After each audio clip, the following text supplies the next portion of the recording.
હજી કોંગ્રેસની ગઈકાલે જે સેન્ટ્રલ ઇલેક્શન કમિટીની બેઠક મળી હતી એ બેઠકમાં જે અન્ય 4 રાજ્યો છે એ સિવાય ગુજરાતના નામો પણ ચર્ચાયા હતા અને એમાં ગુજરાતની 14 લોકસભા, કારણ કે કુલ 24 બેઠકો પર કોંગ્રેસ લડવાનું છે, 2 ઓલરેડી આમ આદમી પાર્ટીને આપી દેવામાં આવી છે અને જે 14 બેઠકો છે એના પર ચર્ચા કરવામાં આવી હતી અને એ નામો આજે સાંજે અથવા તો આવતીકાલે જાહેર થાય એવી પૂરી શક્યતાઓ છે અને એ પૈકી લગભગ 3 થી 4 લોકોને ફોન કરીને જાણ કરી દેવામાં આવી છે કે તેઓ લોકસભા ચૂંટણી માટેના કેન્ડિડેટ છે અને એ આજથી 3 દિવસ પહેલા પણ એમને કહી દેવામાં આવ્યું હતું, જ્યારે એમાં એક નવું નામ છે એ પોરબંદર લોકસભા બેઠક પરથી લલિત વસોયાનું પણ ઉમેરાયું છે અને ગઈકાલે લલિત વસોયાને પણ જાણ કરી દેવામાં આવી છે। જ્યારે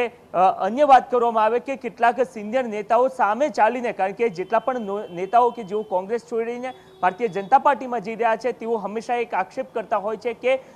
કોંગ્રેસમાં અમુક એવા નેતાઓ છે કે જે નેતાઓ હારે કે જીતે એમની ટિકિટ પાકી હોય છે અને આ સ્થિતિમાં હાઈકમાન્ડ દ્વારા કદાચ એક સૂચના આપવામાં આવી છે અને એના જ કારણે ગુજરાત કોંગ્રેસના 2 સિનિયર નેતાઓએ એક જગદીશ ઠાકોરે ગઈકાલે કહી દીધું કે તેઓ લોકસભાની ચૂંટણી નથી લડવા માંગતા અને આજે ભરતસિંહ સોલંકી કે જેઓ પૂર્વ પ્રદેશ અધ્યક્ષ પણ રહી ચૂક્યા છે, રેલવે મંત્રી પણ રહી ચૂક્યા છે અને અત્યારે હાલ એઆઈસીસીમાં